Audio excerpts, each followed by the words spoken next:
Good evening, thanks for joining us on the news at 8. Today, the 31st day of October 2023. I am Chair on my first major headline. Sit at home strangulating economy of Southeast, says Senator Abaribe.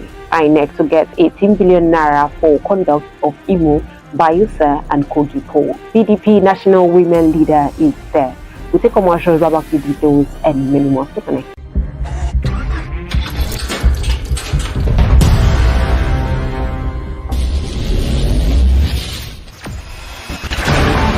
Experience the smooth and strong feeling that consistently surpasses expectation.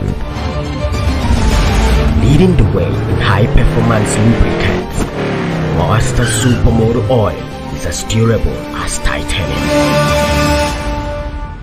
Welcome back. Now the details. The senator representing Abia South, Enyinaya Abaribe, has called for an end to the enforcement of sit-at-home in the southeast, saying that the exercise is strangulating the zone economically and scaring prospective investors away. Abaribe, who gave the advice in Umuahia while featuring on Flow 94.9 FM's program Southeast Political Roundtable, said that enforcement of sit-at-home was no longer necessary. According to him, the leader of Indigenous People of Biafra, IPOB, Mazi Nnamdi Kanu, had already called for its suspension. Former Governor of Abia State and Chairman, Senate Committee on Privatization, Dr. Oji Uzokalo, has expressed sadness over the passing of the pioneer Secretary General Ohanaeze Ndigbo and former Minister of Education, Professor Ben Nwabueze.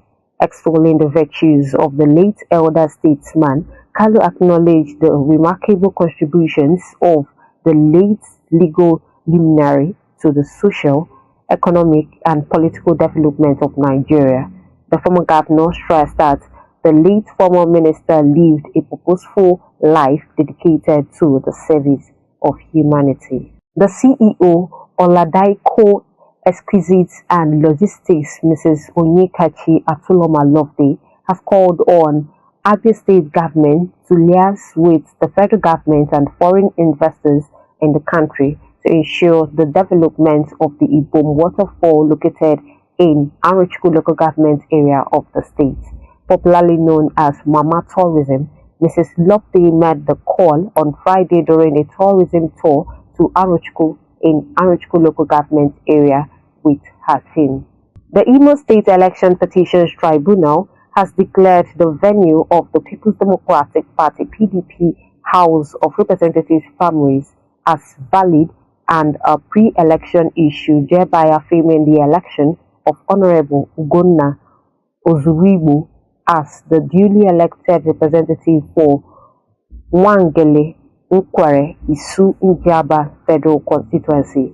In a ruling on the suit marked EPT/IM/HR/63/2023 between Nwadike Harrison Anozie and Ano V. Ozuribo Ugonna and 4 ORS, all preliminary objections raised by first and second respondents were dismissed for lacking in merit. The Independent National Electoral Commission will get 18 billion naira for the conduct of the Bayelsa, Imo and Kogi governorship elections. The polls are billed for November 11, 2023, and according to the Minister of Budget and Economic Planning, Atiku Bagudu, the electoral umpire will get the fund out of the 2.1 trillion naira 2023 supplementary budget. Bagudu spoke on Monday at the State House in Abuja following the Federal Executive Council meeting, which was held on the same day. The Court of Appeal Abuja Division has affirmed Natasha Akpoti Uduagan as the duly elected candidate for Kogi Central Senatorial election earlier in February. The court dismissed the appeal filed by Abubakar Ohere for lacking in merit. Earlier in September, the Kogi State Election Petition Tribunal sitting in Lokoja had nullified the victory of Ohere of the All Progressives Congress (APC) as the winner of the Kogi Central Senatorial election. Governor Babagana Zulum of Borno State has expressed the fear that Boko Haram and ISWAP terrorists may continue tormenting the country if proper security steps are not taken to forestall the recruitment of young children into the terror groups. He spoke when the new governing board and management of the Northeast Development Commission paid him a courtesy visit in Maiduguri on Monday. The national women leader of the People's Democratic Party (PDP), Professor Stella Ifa Ato, is dead. Ifa Ato, a member of the PDP National Working Committee, died on Sunday after a brief illness.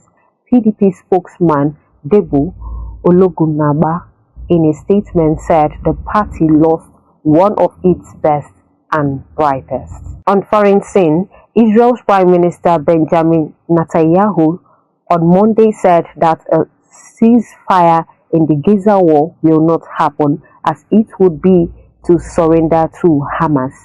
Netanyahu also told a press conference that other countries must give more help in the struggle to free more than 230 hostages seized by Hamas in its October 7th attacks.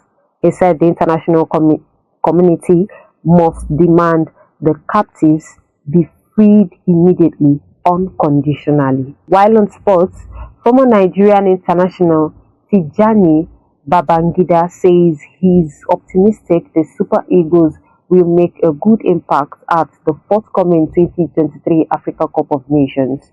Recall that Nigeria has been pitted alongside Ivory Coast, Equatorial Guinea and Guinea-Bissau in Group A. However, the team will commence their campaign against Equatorial Guinea on January 14, 2024 at Abidjan. Super Falcons interim head coach Justin Madugu says the team is battle ready for Wednesday's clash against Ethiopia. The 9-time African champions were held to a 1-1 draw by the Ethiopians in the first leg in Addis Ababa last week.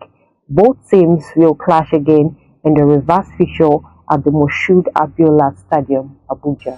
And that sports news brings us to the end of the news at 8. But before we go, a recap of major headlines. Sit-at-home strangulating economy of Southeast, says Senator Abaribi. INEC to get 18 billion naira for conduct of Imo, Bayelsa and Kogi poll. PDP national women leader is dead. For these and many more, log on to our website at www.abntv.com.ng.